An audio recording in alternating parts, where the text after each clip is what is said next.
Boa noite a todos, sejam bem-vindos a mais um encontro aí. Eu sou a professora Manuela, hoje eu estarei mediando a mesa Dia da Consciência Negra, Avanços e Reflexões. Eu quero agradecer a presença de todo mundo que está nos assistindo, agradecer principalmente a essa mesa maravilhosa que nós temos aqui, né?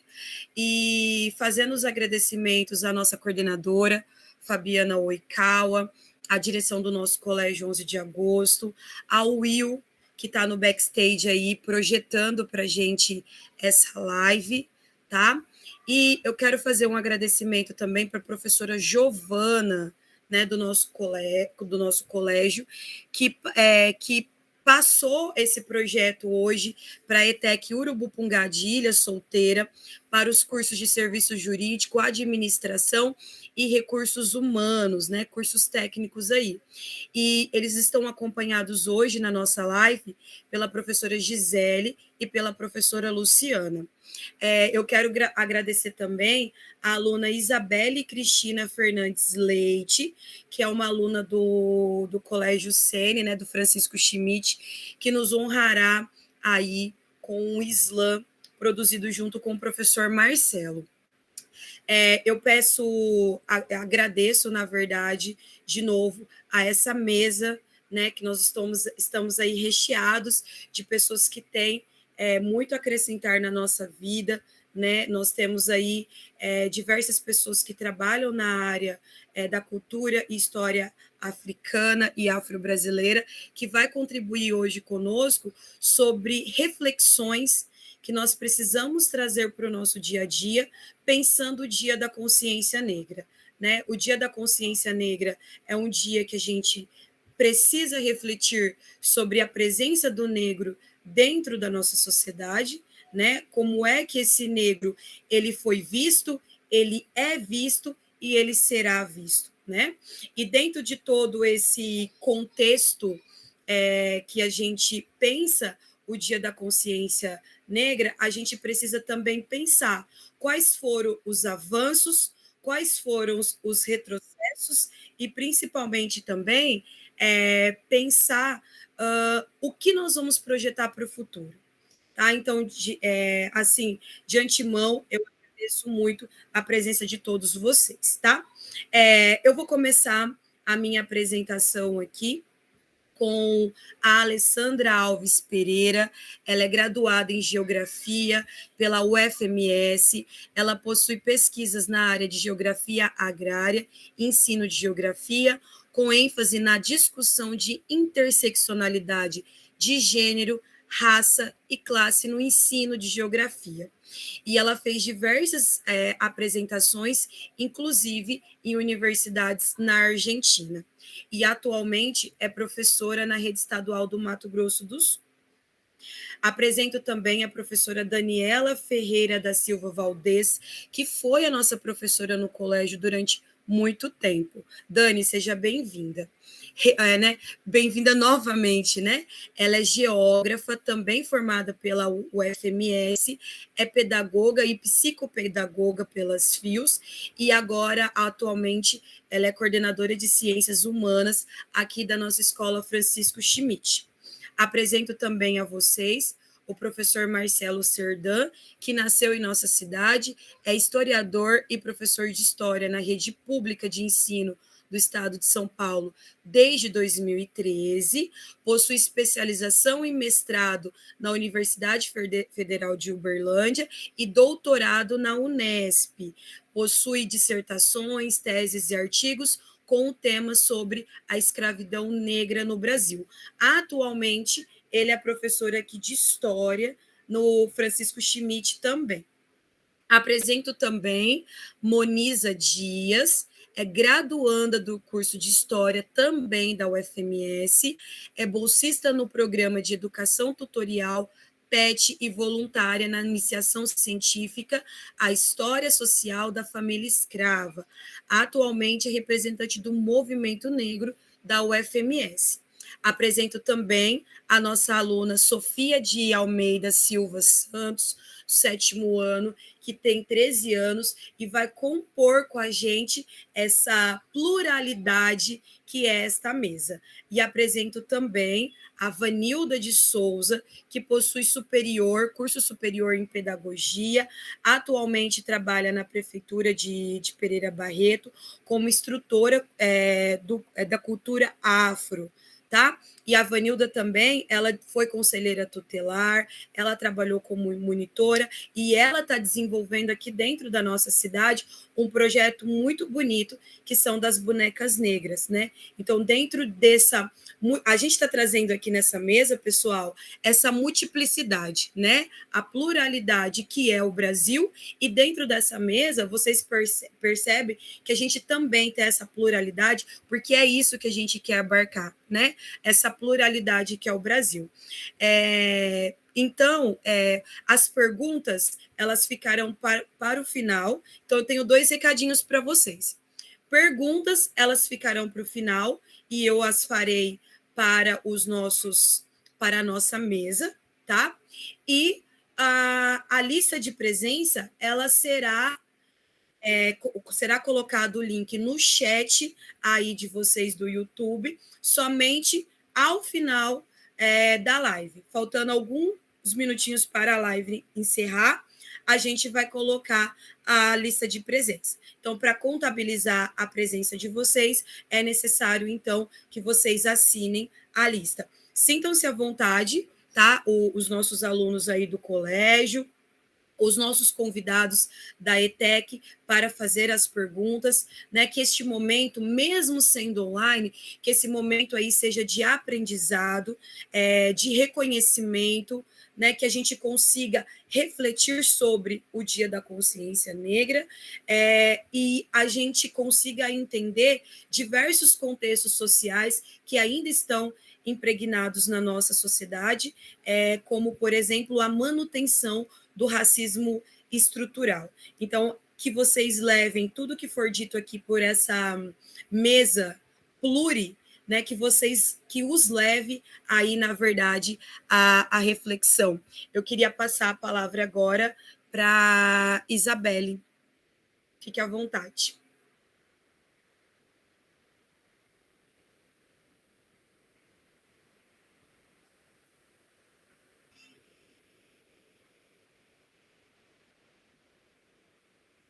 Marcelo. Desculpa, eu mandei uma mensagem, ela tem que estar com dificuldade de entrar. Se ela conseguir entrar, a gente chama ela. Me desculpe.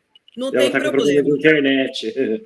Fique tranquilo. Então, pessoal, pulando um pouquinho aí o nosso protocolo, nós vamos passar a palavra para a Sofia. Sofia, fique à vontade.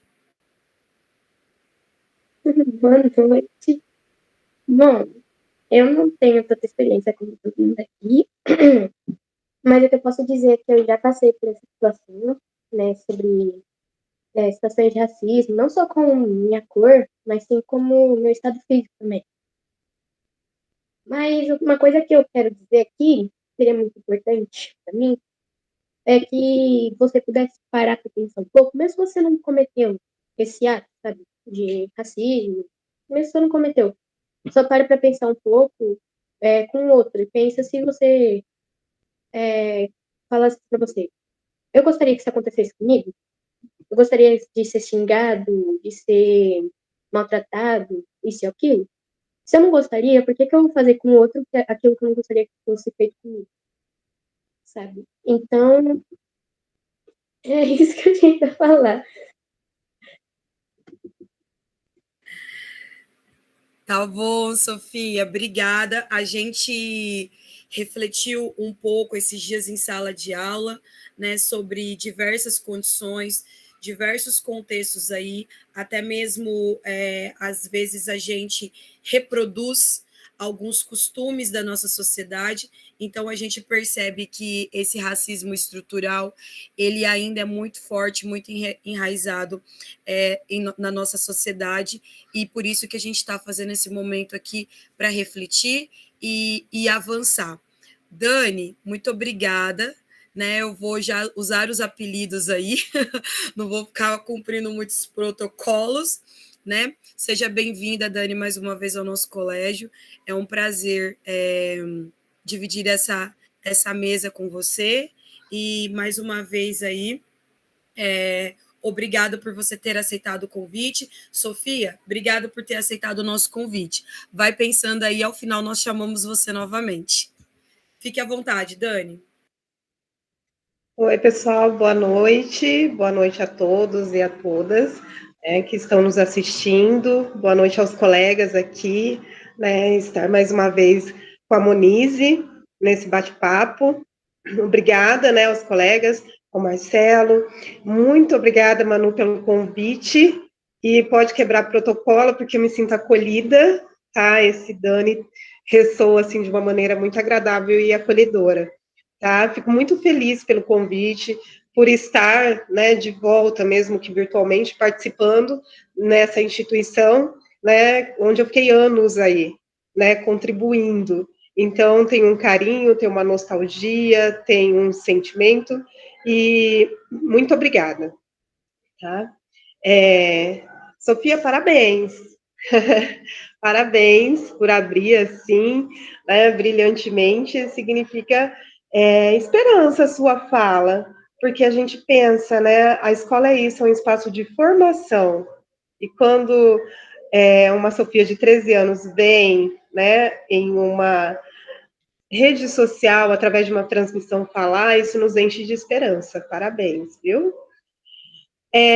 Quando surgiu o convite sobre essa temática, e a mesa está composta, né, por várias pessoas muito interessantes, com muita coisa para apresentar, eu fiquei pensando aqui, né, como mulher negra, como representante, como coordenadora de ciências humanas, né, então as ciências humanas pulsam nas veias, e pensei em falar um pouquinho sobre a questão do racismo. Eu acho que vai ser uma palavra bem recorrente durante as falas aqui, né? E quando a gente pensa em racismo, eu fiquei pensando, o racismo vai ser bem falado, por que não tratar de um racismo o reverso?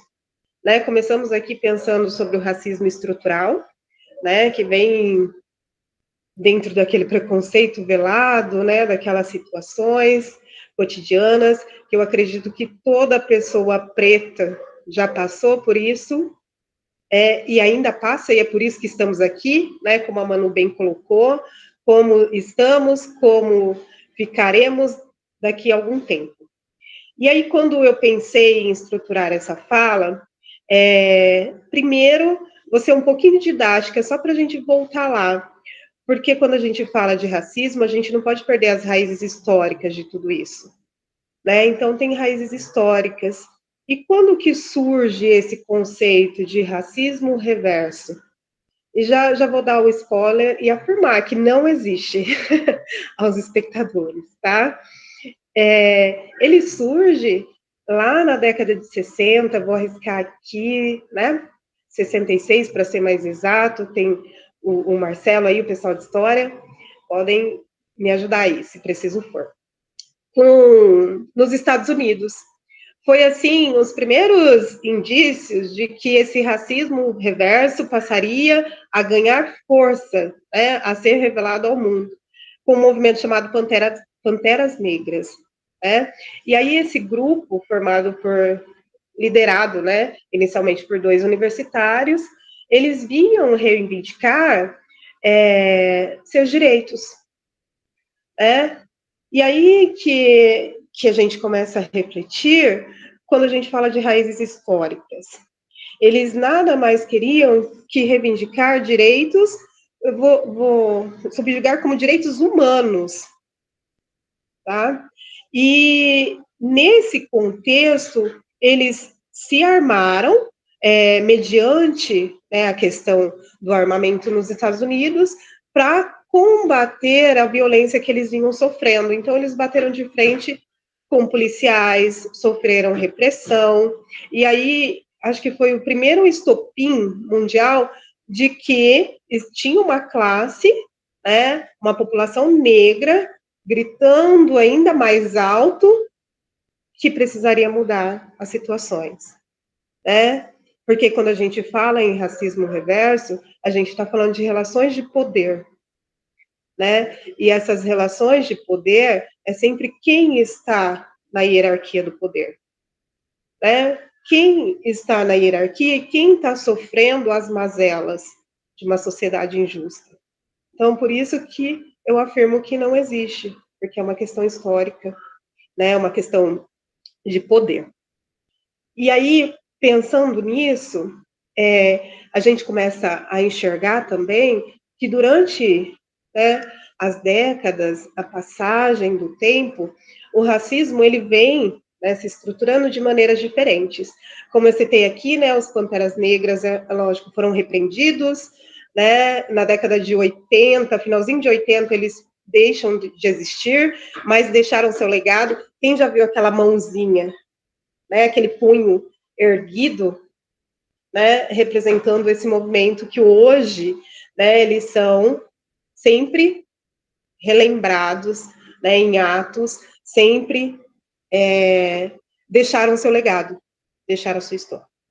Então, eu penso assim, que ao longo do tempo, quando a sociedade foi se tornando mais complexa, né, esse racismo também passou a ter um comportamento mais sofisticado, mais velado, não era mais algo violento, visível, né, mas ele ainda existe.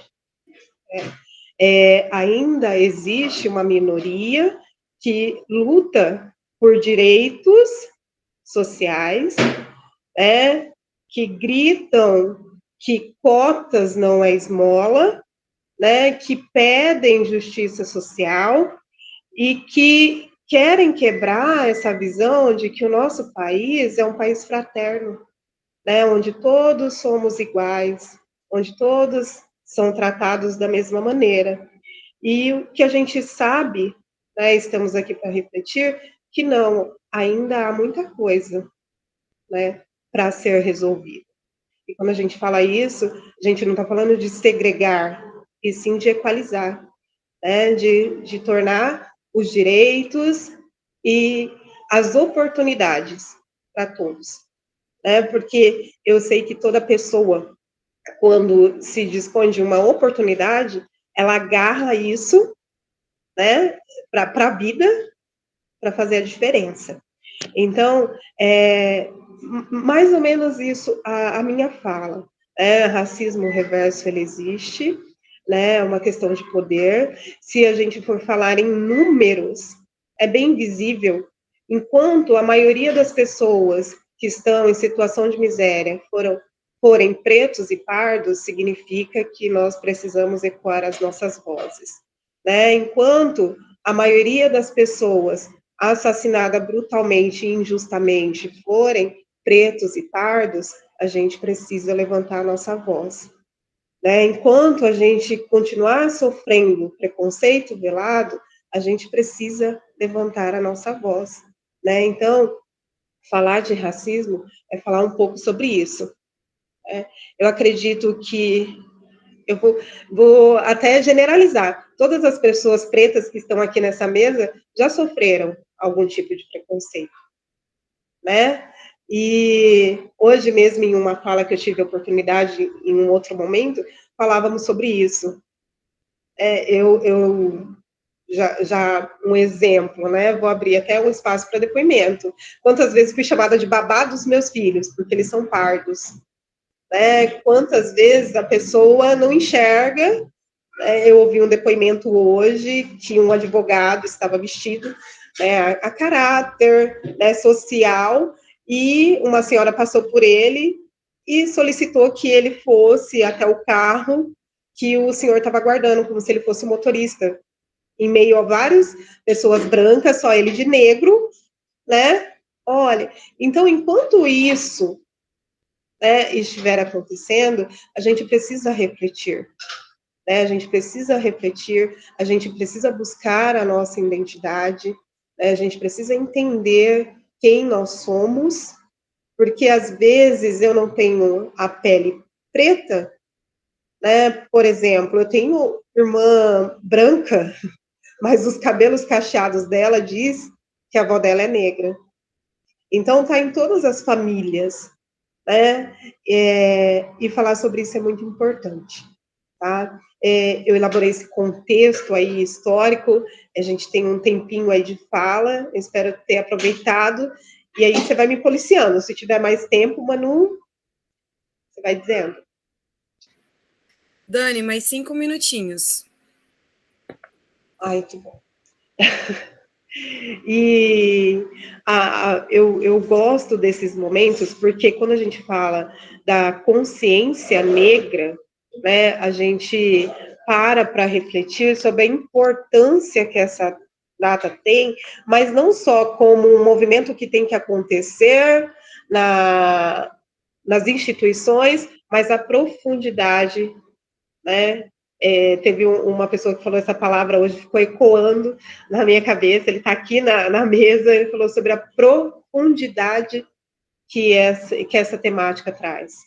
Né? Não são só apresentações, não são só falas elaboradas, mas envolve sentimento, por isso eu abri um espaço para falar um pouquinho dos depoimentos, envolve luta, né? Tem muito sangue derramado, tem muita injustiça ainda para ser contornado. E entender que eu, enquanto sociedade, e você, enquanto estudante, né, que estão ouvindo, você pode fazer a diferença. Você pode se policiar, às vezes você pratica, infelizmente, nossa sociedade é racista, né? Infelizmente, e passar a se policiar em relação às suas falas, passar a refletir, depois de tudo isso que você ouvir aqui, absorver e conseguir fazer a diferença lá fora. Isso sim vai tornar uma sociedade mais justa, né? Quando a gente ouve falas como a da Sofia, como eu disse aqui, se a gente tiver a oportunidade de ouvir a Isabelle, nós, professores, eu acho que a nossa missão é essa, né? Estar no chão da escola para fazer a diferença. E cada sementinha plantada significa um futuro melhor, que essas décadas aqui de violência acabem, porque continua a violência. Como eu falei, ela só está mais elaborada, mais, né, não está escancarada nas mídias mais, não é um confronto direto, não é um fator mais histórico gigantesco, ela está velada, mas ela continua acontecendo, né? E é interessante a gente se reconhecer também enquanto pertencentes a esse povo, tá? Enquanto pertencentes a essa luta, independente aí, e aí eu abro até espaço para falar de todas as minorias, né, que buscam, que lutam pelos seus direitos. Passo a palavra, tá, Manu? Dani, muito obrigada, viu? É super interessante esse tema que você trouxe do racismo reverso, porque sempre que a gente começa a falar sobre o racismo, porque o racismo ele a gente sabe que ele existe, mas a gente tem medo de falar, né? Ele fica ali no rol dos assuntos polêmicos, né? Eu não falo de racismo, você finge que não tem, eu também finjo e tá tudo certo. Né? E a gente tem medo de falar sobre o racismo, principalmente se a gente vai falar sobre ele dentro de sala de aula. A gente tem mais medo ainda. Se a gente vê uma situação de preconceito, de discriminação em sala de aula, muitas vezes o professor ele não sabe como lidar com aquilo, ele não está preparado para lidar com aquela situação. E o que ele faz? Ele ameniza, não dizendo que aquilo é um racismo, mas é uma brincadeira, é uma piada, você está ferindo o sentimento do outro. Não, isso é racismo, né? A gente precisa também tirar um pouco da nossa mente que tudo hoje é mimimi, é vitimismo. Não. Se enquanto no Brasil nós tivemos a cada 23 minutos um jovem negro morrendo, é racismo. E a gente vai lutar contra isso. Se a gente ainda tem mulheres negras formadas, doutoras, ganhando menos que homem, em menos cargo de chefia, ou na maioria das vezes lá ganhando muito menos, sofrendo violência, a gente precisa lutar contra isso. Não é normal a gente legalizar esses tipos de situação. Então, eu sempre gosto muito do que a Angela Davis coloca, que numa sociedade que é racista, a gente precisa ser antirracista. A gente precisa combater. E como que eu combato? Falando. O que você está falando é racismo. Entende? Então, você trazer para a gente esse tema do racismo reverso é assim, eu acho que sabe, é uma mágica, porque a gente pouco fala sobre isso. Ah, mas tem negro que comete preconceito contra negro. Ah, mas o zumbi ele tinha escravo.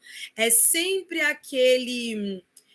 sempre o achismo, né? É sempre o achismo, é sempre a reprodução em massa, e não é uma reprodução em massa ligada e pautada na ciência, na pesquisa, né? Então, isso é importante a gente trazer. Quando você traz para a gente também os Panteras Negras, né? O símbolo que eles têm, eu acho que é super importante, porque na luta antirracista, acho que trazer os Estados Unidos é muito bom, né? Porque os Estados Unidos ele inflama, de certo modo, aí, essa luta antirracista, assim como, por exemplo, a África do Sul. Mas trazer os Panteras Negras é importante para a gente entender todo esse contexto. Então, pautar o que a gente está dizendo, isso que é importante, tá vendo? Pautar o que a gente está dizendo historicamente, socialmente, é fundamental para que os nossos alunos que estão nos assistindo, que estão conosco, eles entendam que isso não é de agora, que isso não é vitimismo, que isso não é mimimi. Isso acontece há muitos anos, e há séculos, e no Brasil não é diferente, né? A gente tem o Brasil aí enraizado nas entranhas, esse racismo que ainda insiste. Então, isso é importante a gente observar. Dani, mais uma vez, obrigada pela sua presença, tá? Eu agradeço demais aí você ter aceitado o nosso convite. Daqui a pouco eu te chamo novamente. Vanilda, uma honra te receber aqui. Muito obrigada. Você tem um trabalho magnífico dentro da nossa cidade. Desde que eu me entendo por gente, né? E eu já tenho alguns anos aí, eu vejo o quanto que você luta, né, pela questão do social, pelas questões negras, pelas questões das mulheres negras, e você, para mim, é assim um símbolo, né, um símbolo de Pereira Barreto, que eu vejo que agora, né, eu estou falando isso porque a gente conversa bastante, e eu vejo que agora você está tendo o reconhecimento que você já deveria ter tido há muitos anos. Tá? Então, muito obrigada por ter aceitado esse nosso convite. Eu fico arrepiada de estar dividindo com você esse momento, porque eu sei de toda a sua luta, de toda a sua história aqui dentro de Pereira Barreto. E eu sei que dentro de Pereira, a nossa cabeça ainda é muito cabeça de interior, né? A nossa cabeça ainda é muito cabeça interiorana.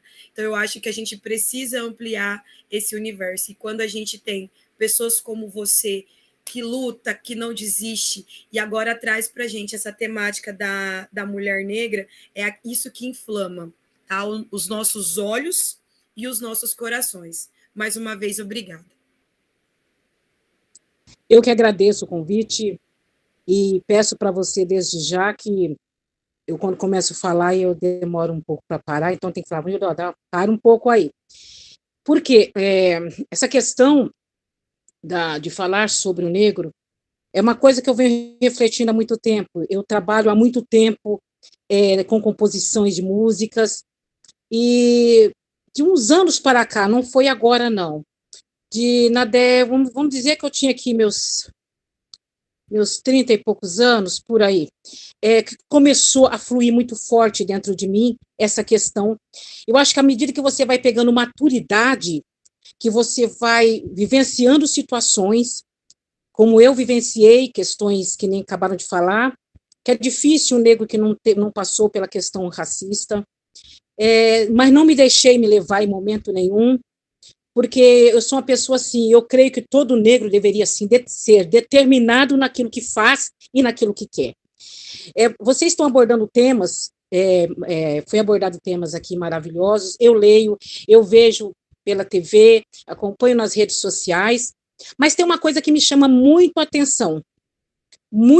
atenção mesmo.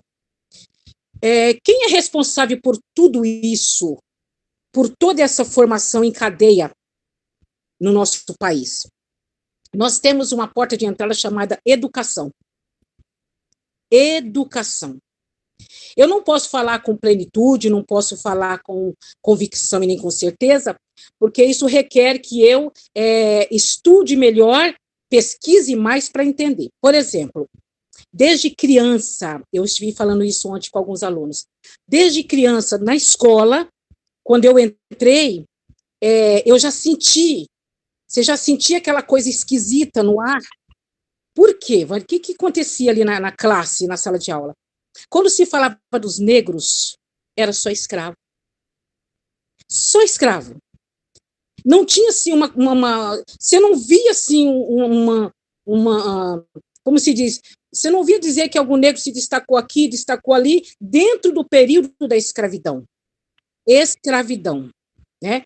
Eu ia para a biblioteca, eu era pequena, eu me lembro bem, eu lia muito Os Três Porquinhos, Bela Adormecida, Cinderela. O que isso produziu dentro de mim? Cabelo. Ficava olhando para o meu cabelo, que não era igual das outras meninas. A minha pele. Eu era uma criança. E fui crescendo assim. Antigo ginásio, né? Fui indo. Quando chegava lá, o que acontecia ali naquele momento que eu estava? Eu percebia. Quando se falava de outros países, era diferente. Muita tecnologia, povo muito inteligente, povo assim que crescia, se prosperava. E quando mostrava a África, passando fome, pessoas muito magras. E o que aquilo gerava dentro de mim? Estou falando de mim, da minha pessoa. Eu me sentia uma pessoa assim. Eu não me via advogada, eu não me via professora, eu não me via. Eu falava, vou ser dona de casa, ter filhos e vou casar. Então, eu não me via em outra situação. Eu não me via evoluindo para ser uma mulher na sociedade, porque eu só me via como uma pessoa caseira, limpando casa, ser uma babá, isso não desqualifica babás, tá? Ser uma empregada doméstica, eu não me via de outra maneira. E isso aconteceu até os meus 26 anos de idade. Aos meus 26 anos de idade, passei por uma transformação interior. E nessa transformação interior, eu comecei a perceber que eu podia muito mais.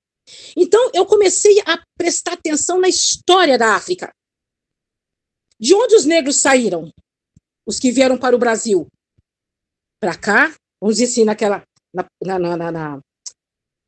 nas margens daquele imenso rio, chegaram ao Brasil, diversas tribos. Mas espera aí, tanto sofrimento, tanta dor, tantas correntes, como que esse povo resistia? A gente tem que estudar a África. 54 países dentro de um continente. O Brasil é tão difícil entender. Norte, sul, leste, oeste. É difícil. Principalmente politicamente falando. É difícil. Agora, você imagina um continente em que cada pedaço é um costume. Chega no Brasil. E o nosso trabalho, o Projeto Preta, pelo Departamento de Cultura, o que ele traz? O que eu trago dentro desse projeto? Se vocês verem as africanas que são feitas, eu falo isso, os negros, tudo bem vestido, porque eu estou invertendo a história. O que o negro trouxe para nós?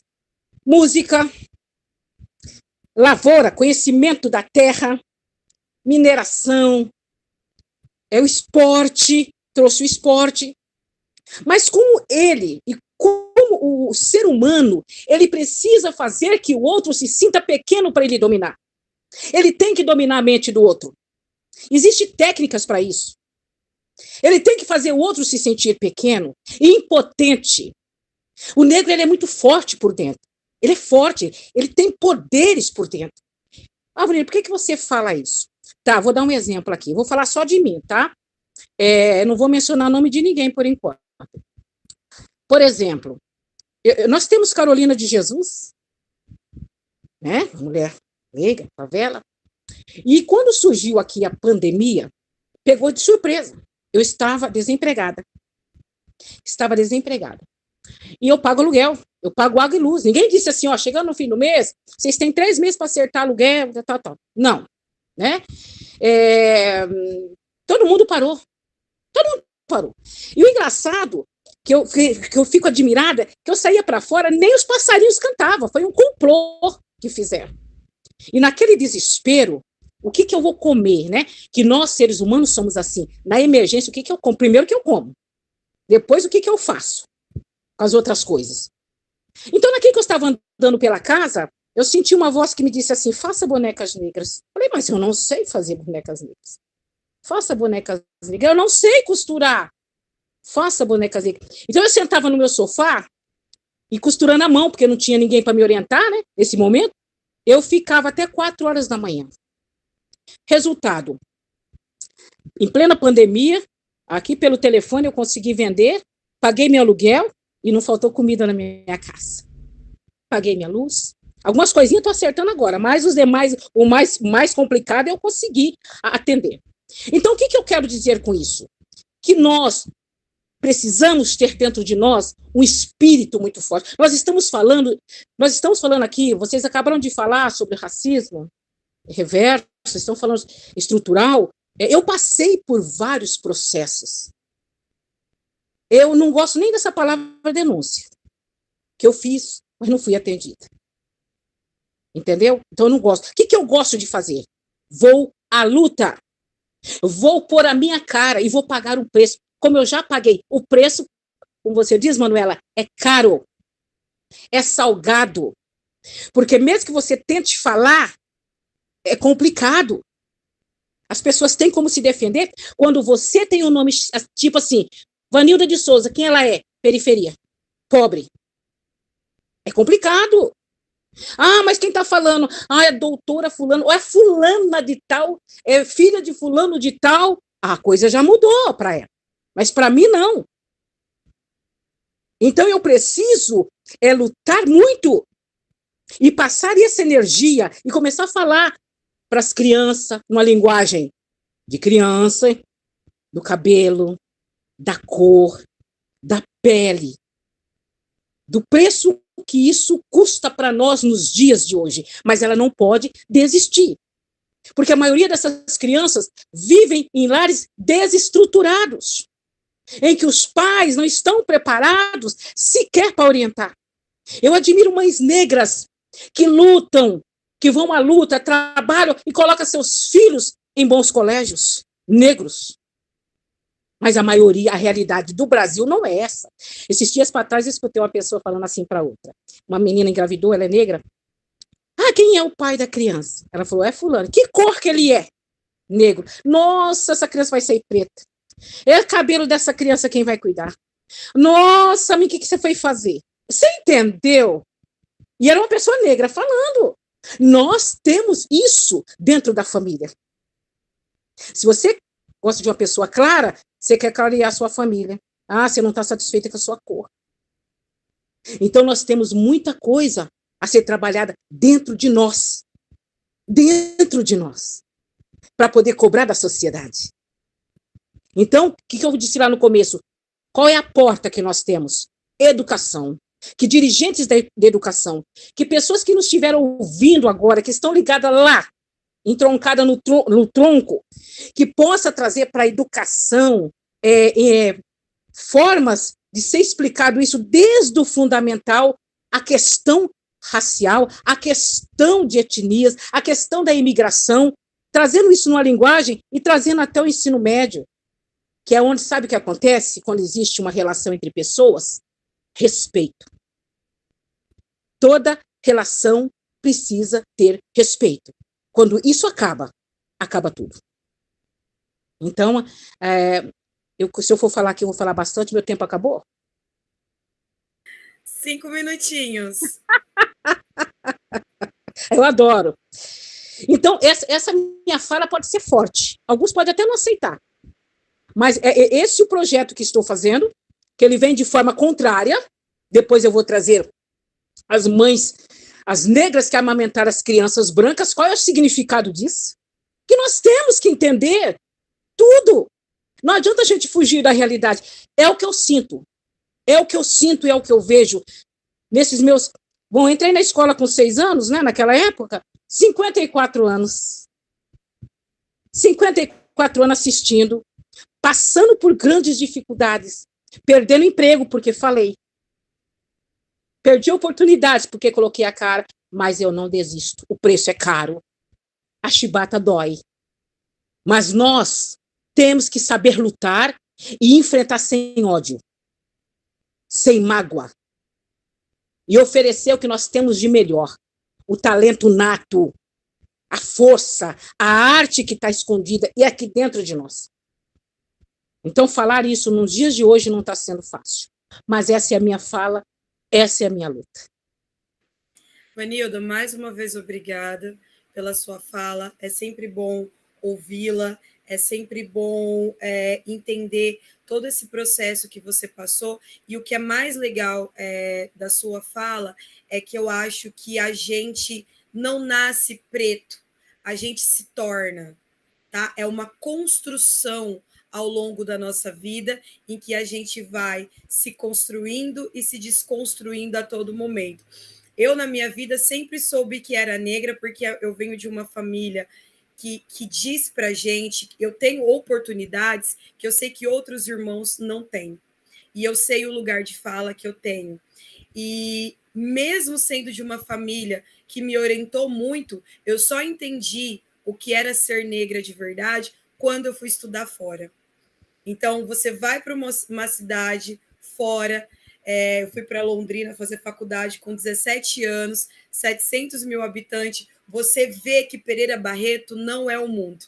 Eu sempre digo isso para os meus alunos. Gente, Pereira Barreto não é o mundo. Pereira Barreto é um cisco perto do mundo. E o mundo, ele vai fazer a gente refletir, principalmente para nós que somos negros, né? Então, essa fala que você trouxe é o que eu penso, tem um livro que é Tornar-se Negro, né? Eu esqueci o nome da autora agora, mas eu gosto muito dele, porque a gente, ao longo da nossa vida, a gente vai se tornando preto, né? A gente sabe que a gente nasce com a pele retinta, mas a gente precisa tornar-se. E isso é o processo da consciência, né? Então, acho que é por isso que a consciência humana, porque a gente se torna negro. Aí, eu quero fazer um merchan para você, porque eu estou aqui perto, tá? Eu tenho várias, acho que eu tenho umas 3, mas eu tenho essa lindona, que eu não tiro nem do saco, tá? Que é para não sujar a minha boneca, mas eu tenho outras 3 aqui. E o trabalho que você faz aqui em Pereira de valorização das mulheres periféricas, e a gente sabe que na grande maioria dessas mulheres dessas mulheres periféricas são negras, traz todo esse vigor que você trouxe para a gente na sua fala. Muito obrigado. Eu recebi vários comentários aqui no chat, mas eu vou deixar para fazer no final, tá bom? Marcelo, passo a palavra para você. Muito obrigada, Vanilda, daqui a pouco eu te chamo novamente. Marcelo, muito obrigado por aceitar esse convite. Você faz um trabalho maravilhoso. Isso, obrigada, Moniza. A Moniza falou aqui para a gente que é Neuza Santos Souza, Tornar-se Negro. Eu sou apaixonada nesse livro, mas eu sempre esqueço o nome dela. Obrigada, Moniza. Marcelo, a gente já dividiu outras lives juntas, e sempre que tem algum trabalho no Schmidt, você sempre me chama, junto com a Dani, e é um prazer agora retribuir esse convite para você. Sinta-se à vontade, e mais uma vez, obrigada. Boa noite, é um prazer estar aqui, e assim, eu não sei nem o que falar, né? Se for pensar assim, eu estou observando só as imagens aqui. Olha que interessante, eu estou cercado de mulheres e mulheres negras, né? Além de um homem, eu sou branco ainda. O que eu estou fazendo aqui, né? Mas, assim, o professor chegou, Vanilda. eu reflito muito sobre tudo isso que você falou aí. Que adulto, né? Porque toda a sociedade passa pela escola. Toda a sociedade, indistintamente. Que projeto de vida que a gente pode ajudar o aluno a construir? E se a gente vive no Brasil, se a gente não pensar essa questão da cor da pele, a gente não vive na Suíça, a gente não vive na Noruega, né? A gente vive no Brasil, onde 52% da população, se não me engano, agora já está em 54%, é parda ou preta, né? Se a gente não levar isso em consideração, a gente vai falhar. A gente vai falhar enquanto escola, enquanto espaço de transformação da sociedade. Aí, assim, o que eu tenho para falar um pouquinho é sobre minha experiência na rede estadual.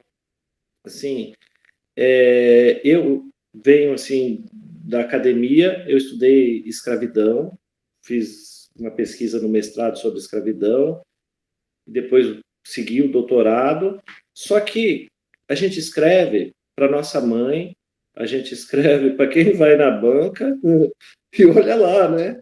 Raramente, de vez em quando aparece alguém mandando um e-mail aqui, fala, onde que tem aquela fonte que você usou, né? Eu sei o que, a Moniza, eu já conversei um pouquinho com ela, né? Meu sobrinho que faz geografia também, mas isso aí não serve para nada. É só mais um título, assim, serve para a construção do nosso saber e esse saber, ele deve ser orientado para transformar, para melhorar a vida das pessoas. Aí eu trago um pouquinho essa bagagem da academia para o chão da escola. E, assim, quando eu entrei no Estado, em 2013, eu me deparei com uma escola de periferia, lá perto de Campinas, que eu entrava na sala dos professores, era tudo falando mal do funk. Funk é lixo, funk é isso, funk é aquilo. E eu resolvi tentar entender o que é esse funk. Eu ia para a sala de aula, os alunos só queriam funk.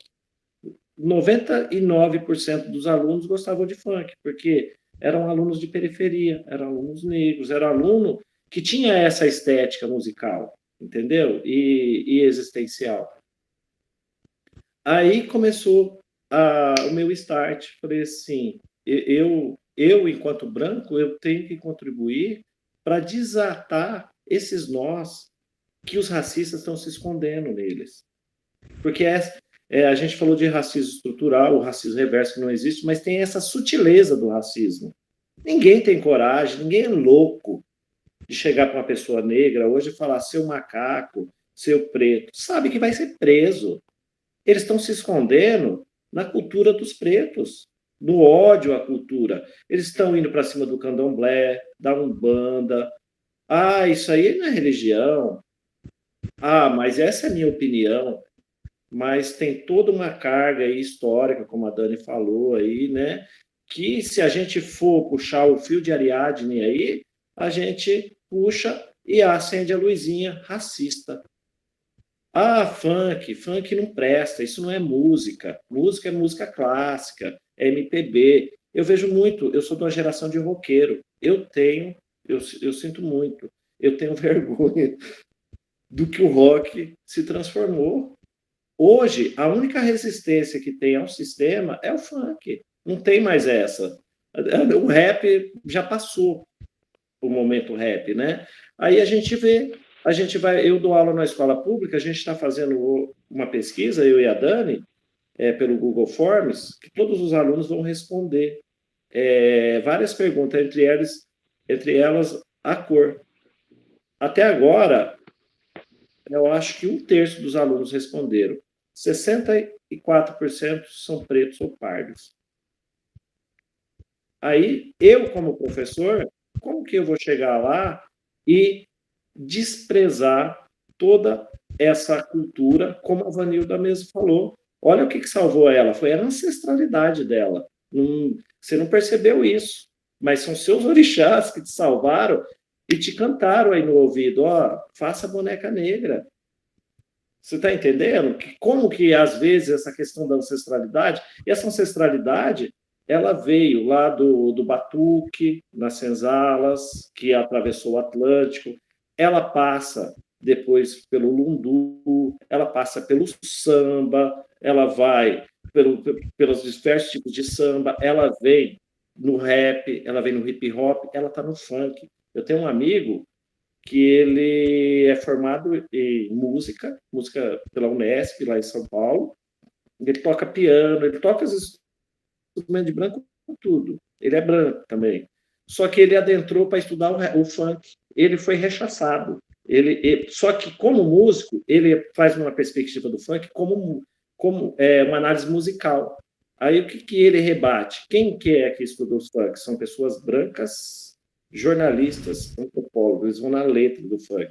Aí, ele tenta fazer esse combate. Hoje, ele está fazendo uma pesquisa que ele está fazendo alinhavando a batida do funk aqui das periferias, e que agora já está tomando conta de todas as festas da classe média, com a África, por intermédio da batida de candomblé.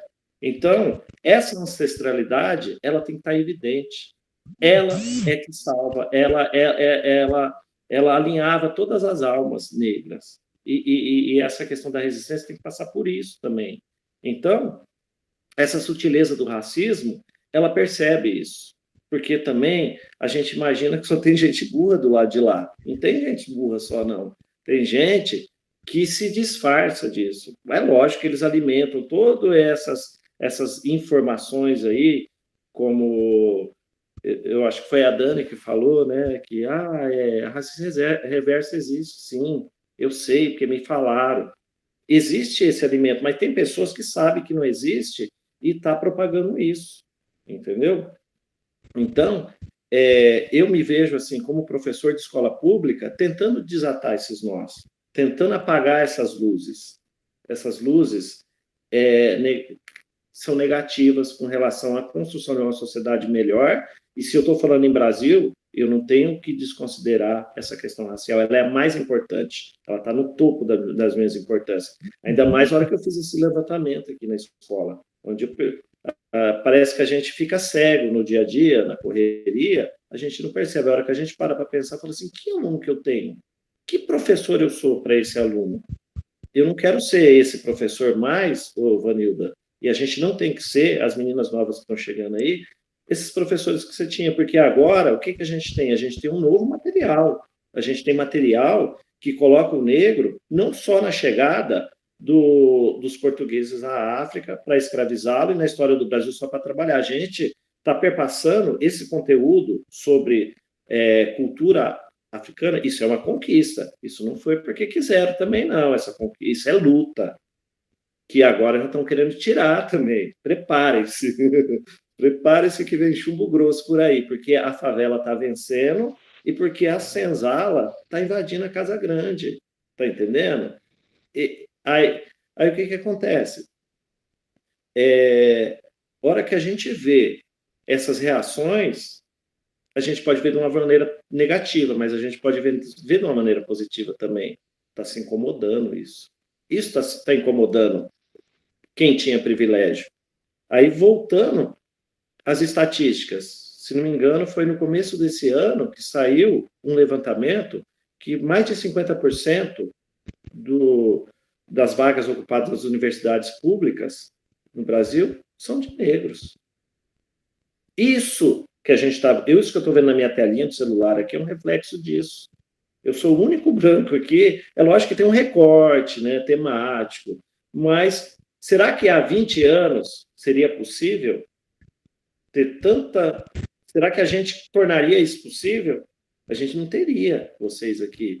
Então, a gente está tendo uma ascensão nisso, mas assim, a gente está com a nossa consciência negra lá no Schmidt, no Sene, a gente resolveu colocar a palavra assim, o subtítulo persistência, porque agora parece que é o momento da persistência. A gente avançou, é uma guerra de trincheiras, isso. Como lá na Primeira Guerra Mundial, tem que tomar cuidado, que está incomodando, isso está incomodando. E eu via muito isso lá quando eu fui estudar a questão do funk, foi em 2013, foi quando as pessoas pretas e pardas começaram a entrar nas universidades públicas, pela questão da cota, as políticas afirmativas. O que começou a aparecer era perto de Campinas, que eu dava aula, na Unicamp, começou a aparecer em banheiros, preto, macaco, volta para a senzala, aqui nas suásticas nazistas, depois começou a aparecer na Unesp. Aí eu comecei a raciocinar isso, e dói, mas isso é porque está incomodando. Aí eu também comecei a pensar o seguinte, essas pessoas que estão na Unicamp, na USP, na Unesp, elas passaram no vestibular. O vestibular cobra conteúdos, não cobra? Ela passou pelo estudo de escravidão, ela viu tudo isso. Mas que professor foi esse? Como que esse conteúdo chegou? Foi para refletir? Foi essa questão da construção de um mundo, de um aluno, de um projeto de vida que leva em consideração ele ser cidadão e entender as diferenças, muito além de respeitar, muito além. É conviver, tá? Tem uma hora que tem que ir além do respeito, né? E isso foi moldando a minha prática. E, assim, o que eu posso fazer como um homem branco, professor, que estudei, eu devo minha vida acadêmica a muitas mortes de muitos escravizados, porque eu estudei com documentos, processos, crimes, inventários que se lista, morria um senhor, aí listava lá 200 escravos, aparecia só como nome. Eu devo essas vidas, eu devo muito. Mas de que forma que eu devolvo isso? É nessa construção dessa sociedade que se leva em consideração todos os projetos de vida de cada aluno negro. E é necessário uma atenção maior sobre os alunos negros numa escola. Não preciso nem dizer o porquê, né? Mesmo Pereira Barreto, né, Manu, sendo essa ilha, é bravo aqui, o negócio é bravo. Então, aí, eu sempre, hoje, eu peguei o currículo, que era aquele currículo parecido com o seu, que os negros só chegavam na hora do trabalho, ou na hora de apanhar. Hoje, não. Hoje, a gente tem lá,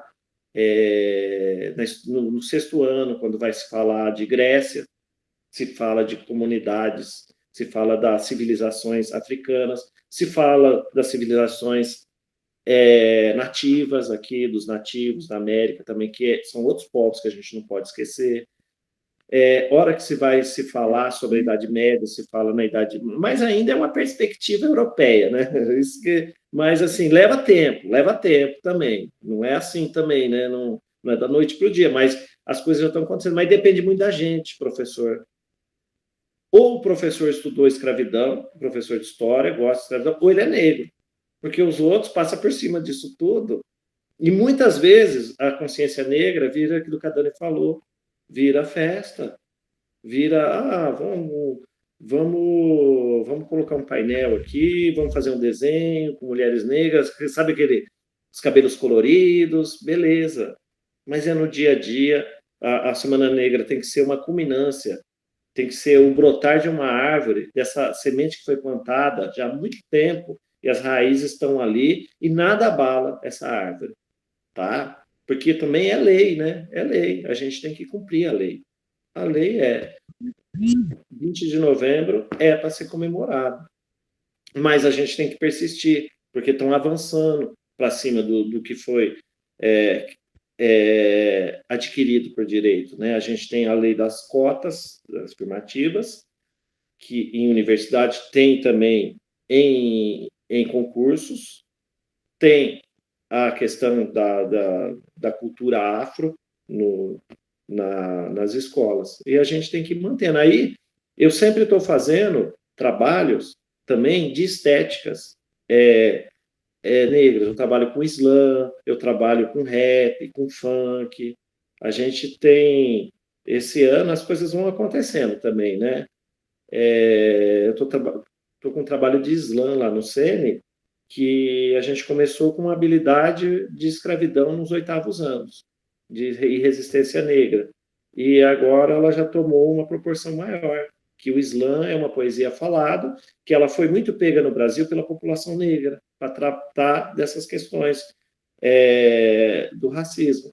E a gente acabou produzindo um vídeo que tem... A gente tem que ocupar esses espaços precisam ser ocupados. Tem um projeto, eu não sei, Manu, se as escolas particulares podem fazer isso, que é o Ministério Público e a Secretaria da Educação do Estado de São Paulo, chamado Vozes pela Igualdade. E eles pautam a questão do racismo, a questão de gênero, de identidade de gênero, de homofobia, feminismo, né?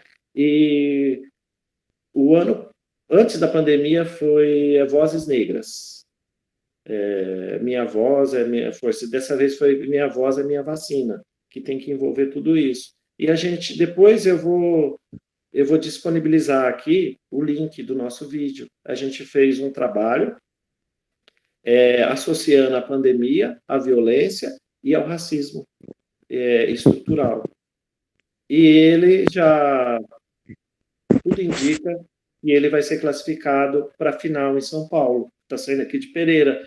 Então, são esses espaços que a gente tem que ocupar. É todo ano. É a produção de um vídeo que trata dessas coisas. E nisso, o que o Ministério Público exigiu? Que tem que ter, pelo menos, 3 pessoas negras participando do vídeo. E também mulheres. Que eles entendem, eles são sensíveis a isso. Então, é ficar de olho e usar a educação como um instrumento de transformação, e transformação requer luta. Muita mãozinha para cima, e às vezes se defendendo assim também, né? Eu levo muita porrada, mas eu não ligo, não. Eu sei que tem gente que leva muito mais do que eu, e não é porrada verbal. É tiro, é cacetada, é geral de polícia. Eu não, esse problema eu não tenho, mas eu entendo que haja, né? E também eu não vou negar que tenha, né? Igual muitas pessoas negam, racismo não existe. Aí vai e pergunta para uma pessoa negra que nunca fala assim, você já sofreu racismo? Eu não. Pergunta particularmente para aquela ou para um branco, o branco fala essa questão, racismo reverso, eu também sofro por ser branco, né? Mas você nunca apanhou da polícia 2 horas da manhã, porque estava passando numa rua sozinho, né? Por ser branco, né? Você nunca apanhou de um skinhead ou do nazista por ser branco, né? Entendeu? Então, é um pouquinho da minha experiência que eu tenho. Eu acho que meu tempo já deve ter se esgotado, né? Acabou no tempo, Marcelo. Muito obrigada. Eu acertei mais que você, viu? É sempre bom trazer essa visão, né, de professor dentro da sala de aula, como que a gente precisa trabalhar com os nossos alunos. Eu sei que isso é um assunto polêmico, um assunto caro, mas a gente precisa estar atenados a isso, tá? A gente precisa, né, ter este ideal. Obrigada, pessoal. Só vou, antes de chamar a Moniza, só dar um toque aí. A lista de chamada é só no final da live, tá? A hora que estiver terminando, eu vou disponibilizar, tá certo? Eu acho que a gente precisa estar aqui porque tem vontade, a gente precisa estar aqui porque quer aprender, tá bom? Então, fica aí o toque. Moniza, seja bem-vinda, tá? Obrigada pela sua participação, mais uma vez. Muito bom podê-la ouvir a primeira vez, mas eu sei que você tem muito para dizer para a gente, tá? Obrigada mais uma vez, a palavra é toda sua. Vocês estão conseguindo me ouvir bem? Sim, tá ótimo. Tá bom, então. Gostaria primeiro de agradecer pela oportunidade de fala, sempre muito importante, né? Pelo menos eu particularmente sempre muito encantada. O professor Marcelo está sempre me convidando, eu sempre estou aceitando, porque a oportunidade de falar é comigo mesmo. Mas para mim é muito complicado pontuar acerca do Dia da Consciência Negra, porque são tantos tópicos que a gente pode abordar, né? São tantas coisas que a gente pode pontuar. E é tão conflitante, porque como pontuar a questão da consciência negra, como pontuar o indivíduo negro dentro da nossa atual sociedade, né? Quando a gente pontua, foi a fala que eu fiz hoje mais cedo, junto com a professora Dani, na apresentação que ela fez na escola, né, sobre o que pontuar acerca do racismo e como entender o racismo e as raízes do racismo, né? Que para a gente compreender acerca do racismo, a gente precisa compreender de onde surgiu, a partir de que momento, como surgiu o processo de favelização.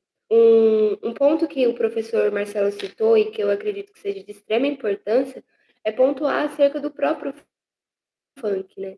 O negro ele está sendo atingido em todas as esferas possíveis, tanto na sua vida pessoal, quanto nas suas próprias escolhas, né? Dentro da sua religião, dentro do seu gosto musical, dentro da sua vestimenta, dentro das suas escolhas afetivas. Então, a religião de matriz africana é atacada, o gênero musical é atacado, e como lidar com isso, né?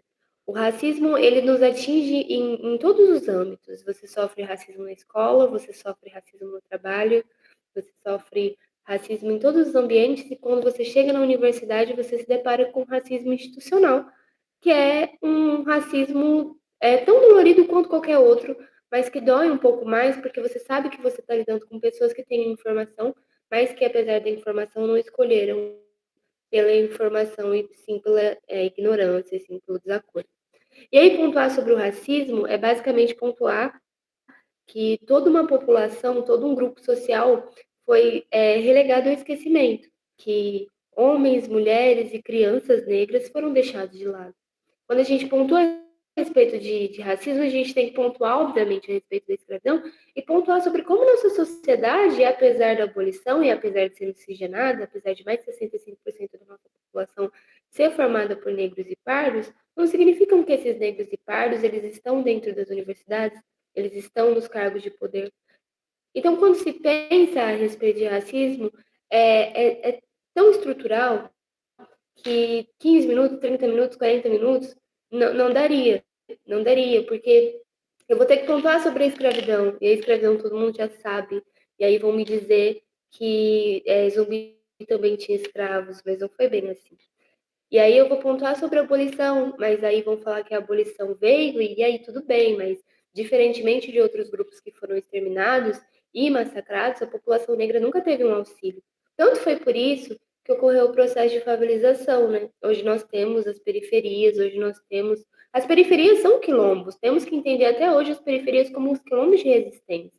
E os quilombos continuam sendo invadidos e continuam sendo atacados.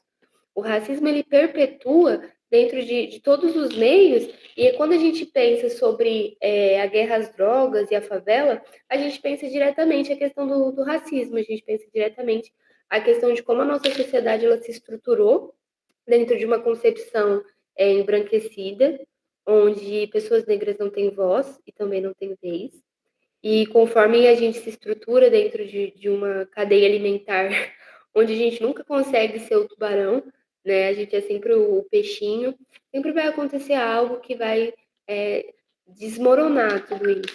Para mim é muito complicado pontuar sobre racismo, sobre toda essa questão. Como uma pessoa do movimento negro, pontuar para mim sobre o racismo é pontuar sobre o combate direto, é sobre explicar, em primeiro momento, né, como pontuou Angela Davis, não deve ser somente, tem que ser antirracista, mas também a questão da sala de aula, porque tem sempre o conflito. A Moniza universitária não é a Moniza professora.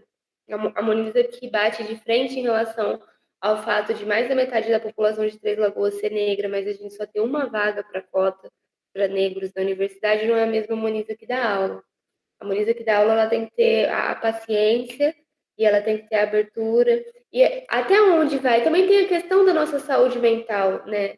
Que a luta, o que as pessoas não pontuam. A luta antirracista, ela é importante, mas a nossa luta pessoal também. E às vezes essa luta é conflitante, entendeu? E esse conflito, ele dói muito. porque você sente, de certa forma, que você perde sua credibilidade na luta quando você faz certas escolhas. Mas eu acredito que não só a questão da educação, mas a questão de espaço, por exemplo, quando eu entrei na universidade, eu não tive durante toda a minha graduação um professor negro. Eu precisei ir para geografia, onde eu encontrei o professor Tiago, que inclusive hoje tem um projeto com ele, porque dentro do curso de história, que é um curso que eu acredito, assim, é erro meu, de certa forma, obviamente, que a geografia humana pontua a respeito do racismo, mas a história deveria tanto agregar um professor negro, e eu não tive. Até hoje não tenho. Meus bichos que chegaram agora também não tem.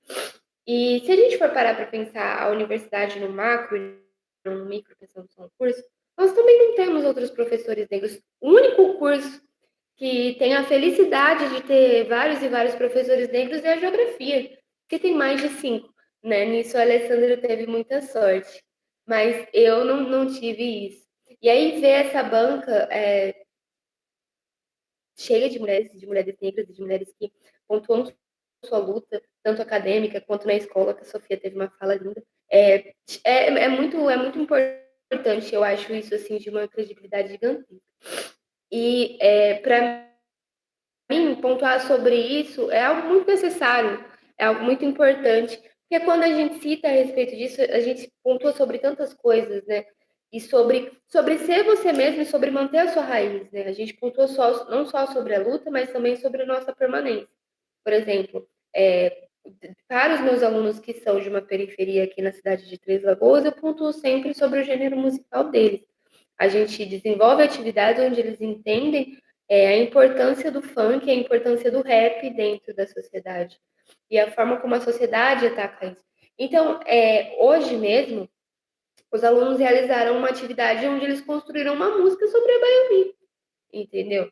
Para pontuar sobre como fazer uma baianinha. E aí, ao mesmo tempo que a gente tem uma comunidade, porque a nossa cidade, infelizmente, aqui em Três Lagoas, é muito bolsonarista, né? Inclusive, eles estão lá no quartel faz quase um mês. Ao mesmo tempo que a gente tem uma comunidade velha, a gente também tem uma comunidade muito nova. E aí é muito aquela coisa de tentar manter a nossa saúde mental em relação àqueles que já não têm mais cura, já não tem cura não, porque não é doença, né? Já não tem mais solução. Eu acredito que seja um problema. E focar naqueles que são as sementes, né? Naqueles que podem fazer alguma mudança. Porque enquanto a história for baseada através da versão dos leões, essa frase para mim é uma das maiores dentro da história e acredito que uma das mais importantes em relação a essa questão do racismo, né? Enquanto a história ela for dos maiores, os menores nunca serão ouvidos, ainda que os menores sejam uma maioria.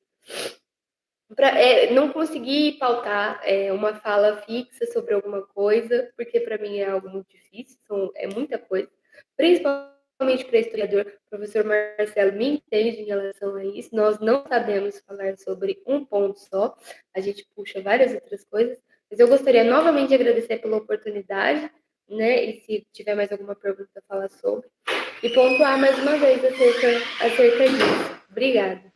Moniza, a gente que agradece a sua fala, trazer o universo da universidade, acho que é super importante. A gente tem alguns alunos aí do médio, né? Eles vão para as faculdades, né? Para as universidades, e a gente também precisa pensar esse espaço acadêmico. Muito obrigada mais uma vez por sua fala, e eu passo agora a palavra para a Alessandra Alves, né? Para ir, né, que será ali praticamente o desfecho da nossa mesa. Seja bem-vinda, Alessandra. Obrigada por ter aceitado o nosso convite. Fique à vontade. Obrigada, Manu. Vocês estão me ouvindo bem? Queria agradecer também, dizer que a composição dessa mesa realmente está muito bonita. Pronto, meu gato acordou agora, quer participar também. E como o professor Marcelo falou, não tem como não prestar atenção nesse monte de mulher preta ocupando esse espaço, né? Tá aqui nesse espaço deliberativo para a gente construir é uma coisa muito importante, é uma coisa que nos atravessa também de uma forma muito pessoal. Também confesso que foi muito difícil para mim pensar recortar isso para fazer, vou fazer uma fala direcionado sobre determinada coisa dentro desse universo enorme de possibilidades que a gente tem para falar dentro da questão racial. E eu decidi falar sobre interseccionalidade, pensando no movimento negro, porque também foi o tema da minha monografia para conclusão de curso, e como o professor Marcelo falou, é para cumprir tabela, sim, né? Aquela coisa que a gente escreve para nossa banca ler, mas que quando eu entendi que eu já ia ter que fazer de qualquer jeito, que fosse para agregar e que não fosse realmente, literalmente, só estritamente para cumprir tabela, né? E aí me debrucei para estudar a questão da interseccionalidade. Eu sei que é um nomezinho estranho para muita gente, então eu vou tentar fazer o processo de, né, didaticamente explicar o que é, e queria, nesse processo, pedir liberdade para pegar as próprias falas que vocês foram dando no meio do caminho para a gente construir esse conceito de forma coletiva, né? Então, a interseccionalidade, ela vai ser uma intersecção, né? Então, cruzamentos entre vias identitárias. Então, aqui, nós estamos em 1, 2, 3, 4, 5, 6 pessoas que eu estou vendo aqui. Então, aqui, 6 pessoas, somos 6 pessoas que temos alguns marcadores identitários diferentes. Então, a priori, temos aqui 5 mulheres e um homem. Então, a gente já tem um marcador de gênero que nos diferencia. Dentro dessas mulheres, temos mulheres de faixa etária diferente. Então, mulheres mais velhas e mulheres mais novas. Então, o etarismo também seria outro marcador que nos diferencia. Aqui temos o marcador, o professor Marcelo enquanto homem branco, 5 mulheres negras. Então, o marcador racial também é algo que nos diferencia. Eu sempre me apresento enquanto uma mulher negra, bissexual, cisgênero, porque eu entendo que o meu marcador sexual também é algo que me diferencia. E por que eu gosto de evidenciar esses marcadores? Porque a forma com que esses marcadores eles vão se unindo para nos construir enquanto sujeito vai fazer com que a gente experimente a realidade de uma forma totalmente distinta, né? Então, na fala da Sofia, quando ela começou, Sofia, foi brilhante sua fala. Aí hoje eu fiquei tanto no meu 7º ano que eu tô assim, ó. E eles produzem tanta coisa, é tão gostoso ver a culminância deles, né? Eles vendo os trabalhos, vendo que eles são capazes, e ver você ocupando esse espaço aqui. Eu, enquanto professora, fico totalmente realizada. E a Sofia, ela disse que ela sofreu preconceito não só pela cor dela.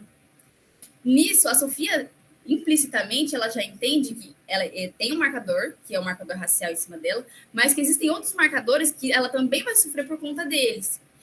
E aí a gente poderia enumerar vários marcadores. A Dani, quando a gente começou, até a forma com que a gente se organizou foi porque a Dani estava com as crianças. Entender que a Dani, além de uma mulher, ela é mãe, isso também é um marcador que vai fazer com que ela experimente a realidade de uma forma diferente. Porque a gente entende que o lugar social construído para a mulher que é mãe é totalmente diferente do homem que é pai, né? Então a gente precisa ser todo o suporte, como se as crianças não fossem existir se não houvesse uma mãe, né? E até a criação dessa imagem de que a mãe é super poderosa, de que a mãe aguenta tudo, de que a mãe faz tudo, e de que, né, o mundo não anda se não tiver uma mulher, né, para guiar a casa nesse sentido. Que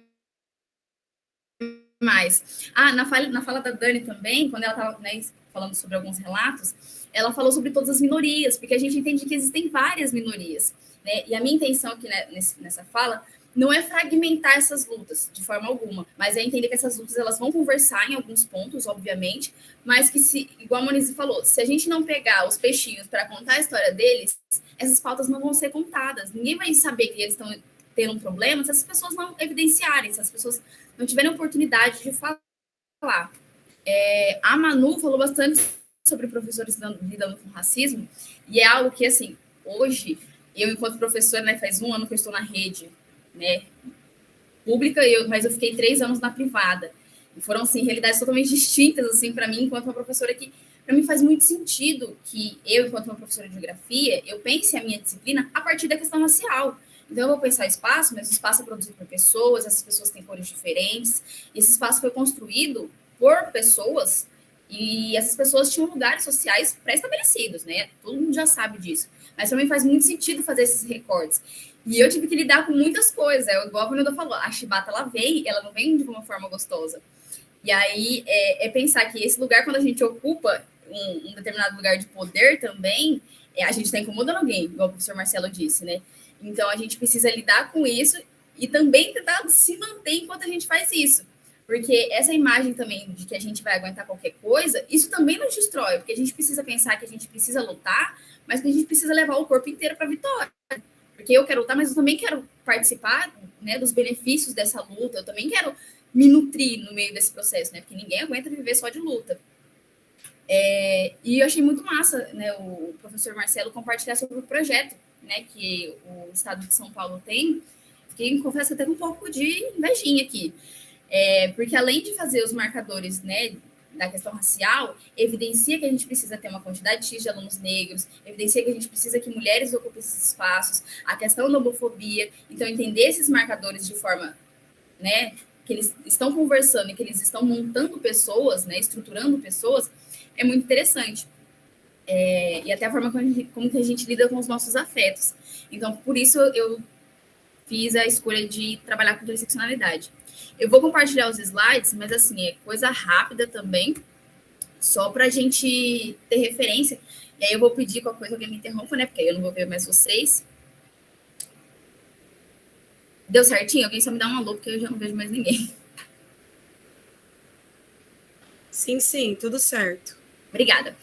A interseccionalidade, né, pensando lá da onde surgiu esse nome enorme, ele vai ser cunhado por essa mulher maravilhosa aqui. O nome dela é Kimberlé Crenshaw. Ela é uma jurista, então a gente está pensando lá em 1989, uma mulher negra, né, dentro desse processo. E ela vai perceber que, dentro dos processos que ela estava, né, julgando ali enquanto no papel de juíza, alguns crimes, repetidas vezes, eram culpabilizados ou eram responsabilidades sempre de pessoas negras. Então, como vou fazer a ponte sempre com a fala de vocês, e quando a Moniza vai falar sobre a guerra às drogas, a gente sabe que existe uma determinada população que está sendo responsabilizada por isso, né? Alguma população que está morrendo por conta disso, e não são todas. Então, a gente precisa evidenciar aonde que está, né, essa questão mais gritante, vamos dizer assim.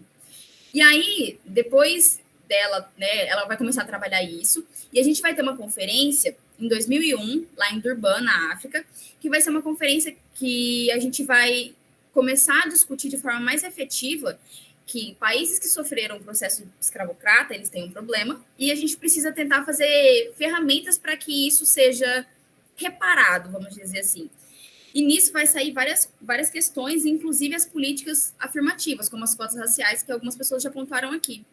E aí, dentro dessa conferência, a gente vai ter esse termo um pouco mais concreto, que seria a interação de 2 ou mais eixos de subordinação. O racismo, o patriarcalismo, opressão de classe, entre outros sistemas discriminatórios.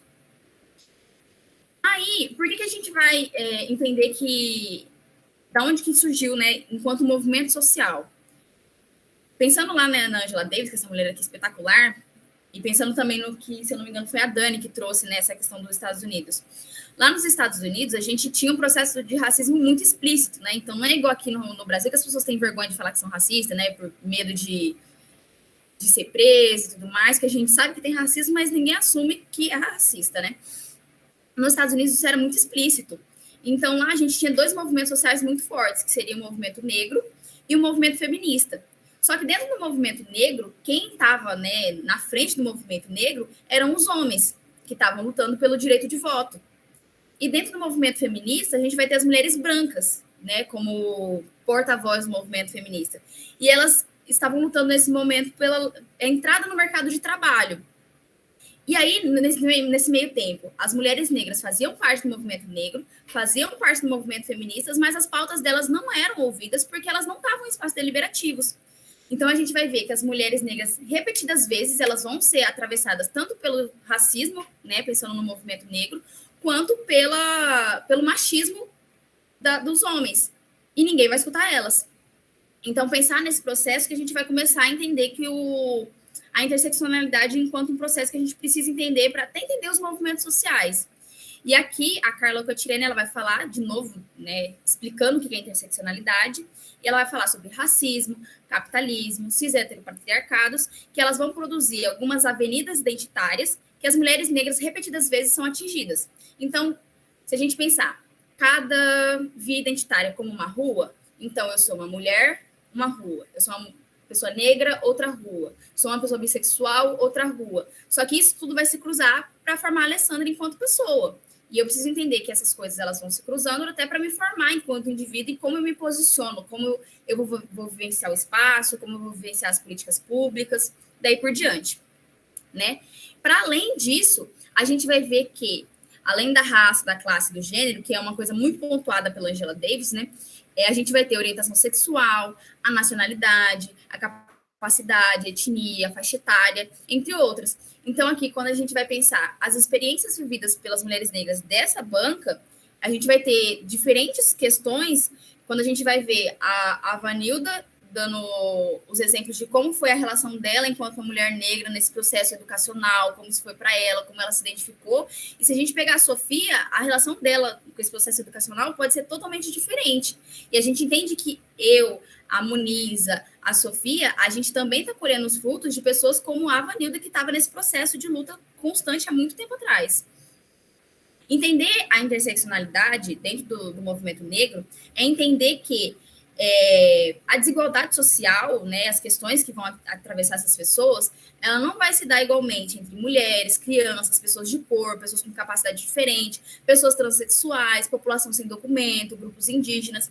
Então, aqui em Três Lagoas, a gente tem uma questão muito forte da ação das mulheres travestis aqui em Três Lagoas. Principalmente dentro do mercado de trabalho, pensando na prostituição. Não que seja um problema essas mulheres estarem dentro desse mercado de trabalho, mas é pensar por que só esse mercado de trabalho é reservado para determinados grupos sociais. Então, quando a gente vai pensar, se fosse... já é difícil a gente pensar pessoas como nós, pessoas negras, ocupando a universidade. Agora, vamos pensar, se fosse uma pessoa com deficiência física, uma pessoa transexual, que fosse também negra, uma mulher que fosse gorda, ela ia vivenciar também esses processos, né, da educação, os processos do ensino superior, totalmente diferente do que a gente já tem vivenciado. Então, entender esses processos vai mudar a forma com que a gente lê até desemprego, quem tem riqueza, quem não tem, como que o espaço está sendo organizado. Então, é muito massa quando a gente pensa que os quilombos é um lugar de resistência e que as favelas hoje são esse lugar de resistência. Só que a gente precisa entender que esse lugar de resistência ele está sendo construído por pessoas de várias formas. Aqui... para mim faz muito sentido também pensar nesse movimento dentro do sistema capitalista, né? O capitalismo vai explorar a gente de todas as formas. Então, a gente vai ver aí, sei lá, mulheres negras que elas estão trabalhando em 2, 3 empregos, fora o trabalho de casa, porque a gente precisa entender que trabalho em casa é um trabalho.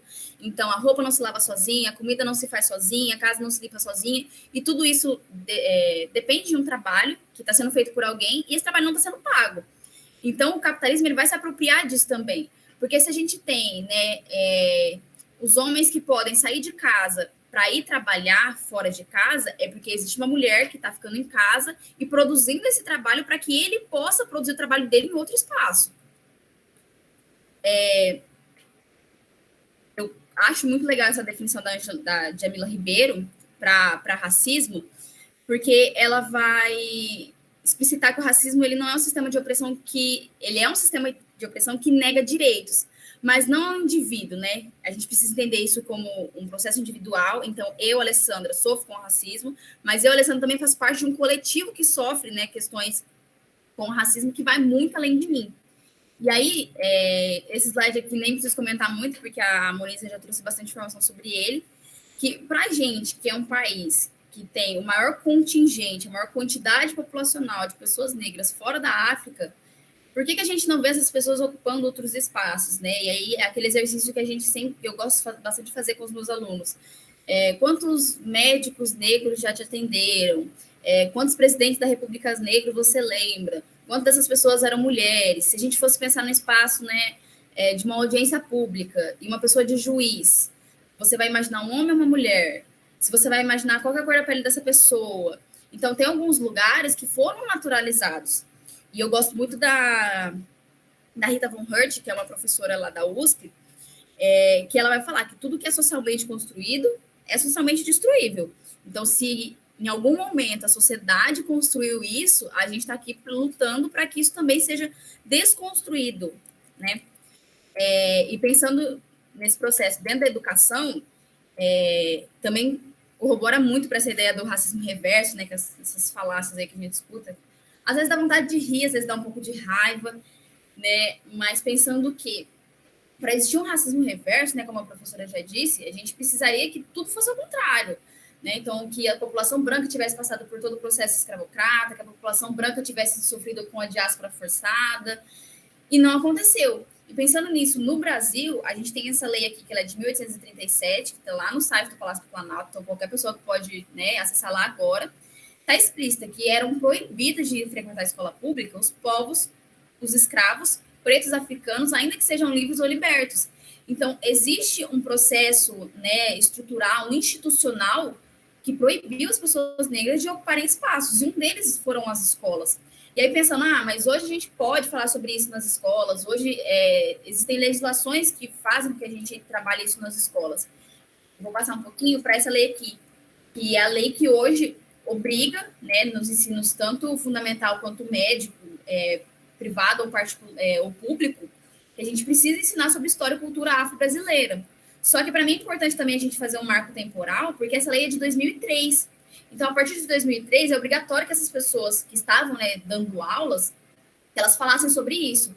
Mas nem todas as pessoas que estavam dando aula em 2003 tiveram isso na grade quando elas se formaram para ser professores. Então, como o professor Marcelo falou, ou eram pessoas negras que falavam disso, né? Ou pessoas muito privilegiadas que tiveram isso em algum momento. Porque a gente, enquanto professor, também a gente consegue ter aquele manejo, né, dos conteúdos. Então, um conteúdo que eu vou trabalhar mais, que eu vou dar mais ênfase. E dificilmente a questão racial ela vai ser um conteúdo que vai ser pautado assim, né, de forma mais efetiva, né, dentro da sala de aula. Então, para a gente pensar, né, que isso tudo foi construído por alguém, que é interessante para alguém que esse sistema continue dessa forma e que hoje, se a gente está aqui, né, de 18 de novembro, dentro desse processo, trabalhando isso com o ensino público, com o pessoal da ETEC, ensino fundamental, ensino médio, isso é um ganho gigantesco, mas a gente ainda não está no processo de comemoração, né? A gente está no processo de ter uma luta e realmente de permanência nessa luta. E hoje eu senti um paradoxo muito grande quando fui para a escola hoje, né? Porque hoje também foi toda a culminância, né, da questão racial na escola. E aí foi o primeiro momento que eu, enquanto professora, estava literalmente confortável para falar sobre questão racial, sem sentir aquele olhar de julgamento, sabe? Hoje eu senti que eu estava lá e que eu tinha uma legalidade, que eu estava sendo validada para estar lá. E foi muito estranho, porque não era um momento feliz para estar ali. Mas hoje eu estava falando, não, hoje é um dia que ninguém vai questionar que eu estou falando sobre isso. Diferente do ano letivo inteiro, que realmente era... O ideal seria que fosse a sementinha plantada lá no começo, que a gente tivesse trabalhado isso ao longo do tempo. E aí hoje a gente lidou com alunos que viram, né, alguns professores levaram, né, a gente tem lá uma professora, uma mulher branca, que faz parte de religião de matriz africana. E ela levou as guias, ela levou as roupas, para os alunos terem contato com isso. E eles ficaram com medo de tocar. Era uma coisa assim muito doida pensar nesse processo de afastamento que esses alunos tiveram. E aí, ela, enquanto uma mulher branca, falando, né, sobre essas questões de como a religião de matriz africana era importante para ela, isso me fez refletir também que nós, enquanto pessoas negras, tivemos esse afastamento. Então, é diferente o professor Marcelo dentro do carro dele ouvindo funk, se fosse um aluno preto dentro do carro dele ouvindo funk. Então, o jeito que a sociedade vai ler isso é uma forma totalmente diferente.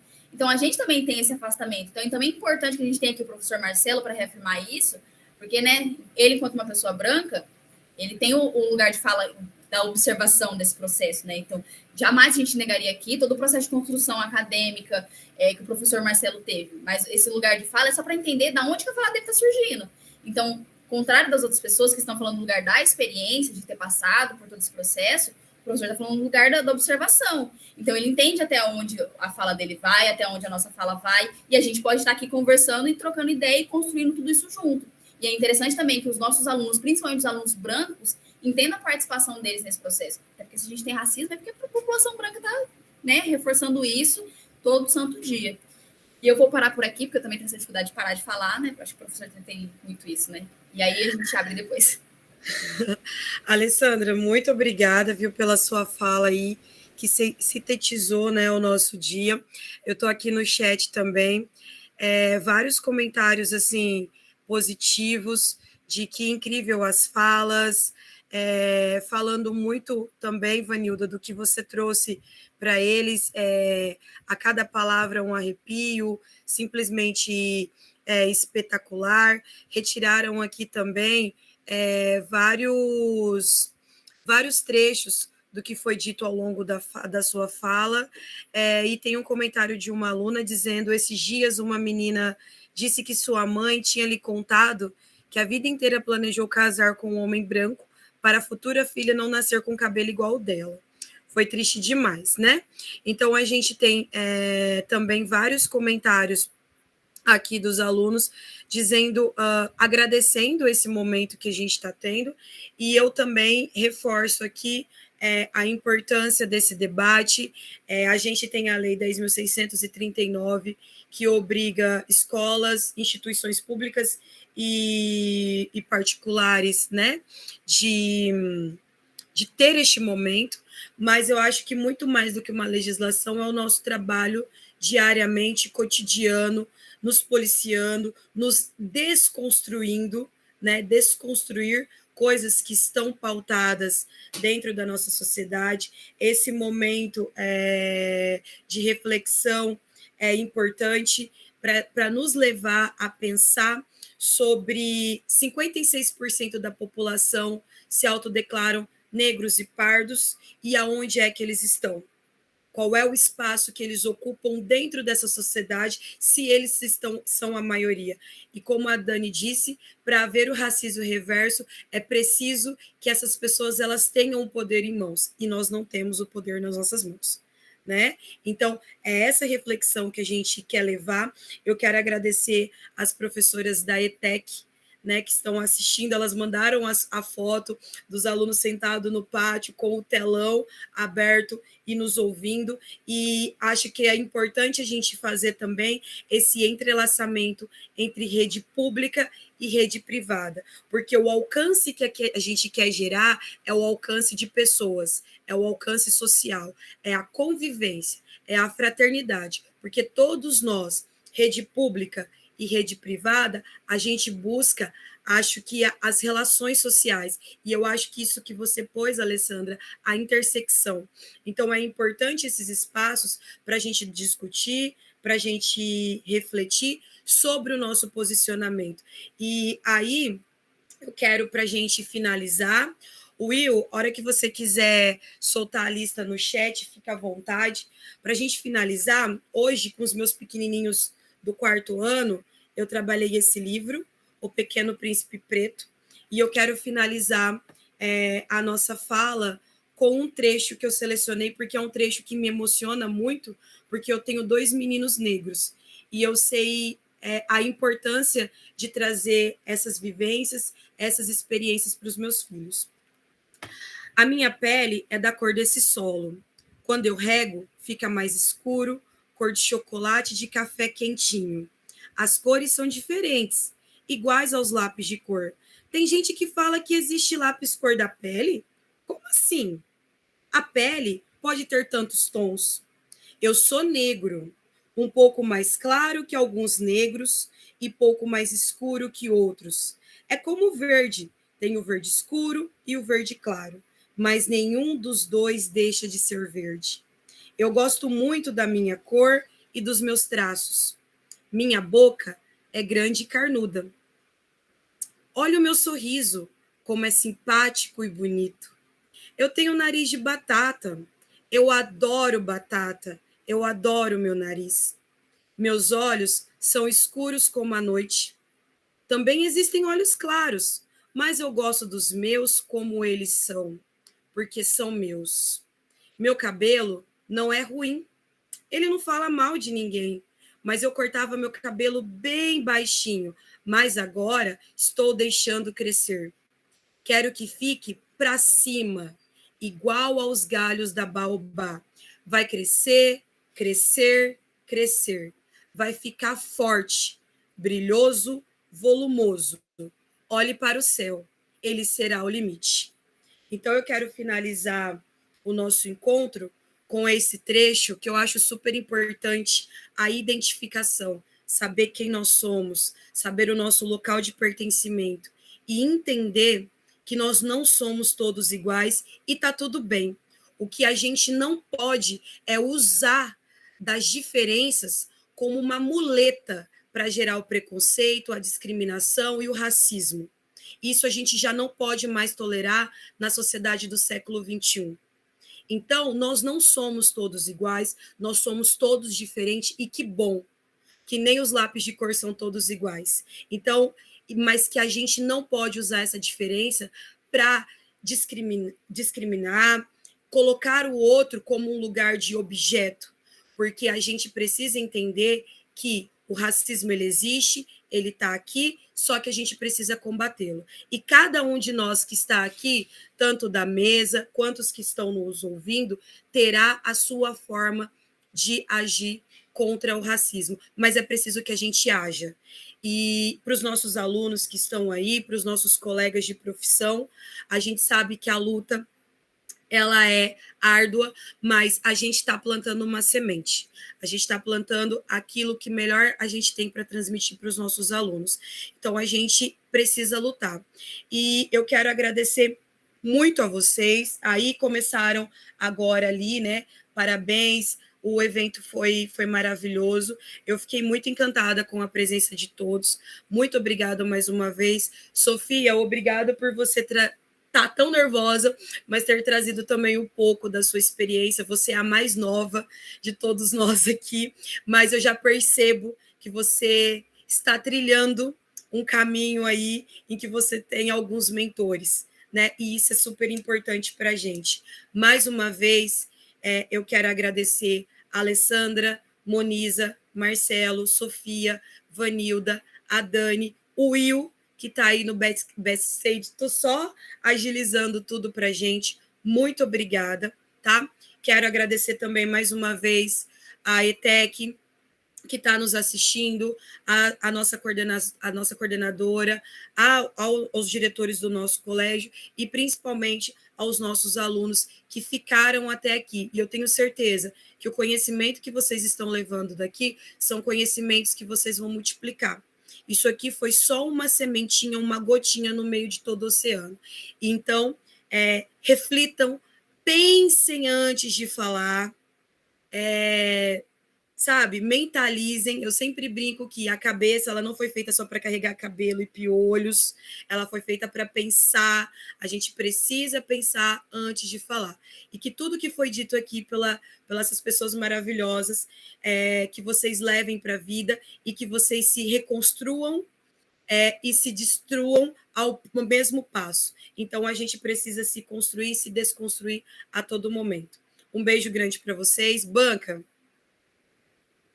Olha, só gratidão. Salve. Valeu muito. Obrigada. É nóis. Valeu. Tchau, tchau.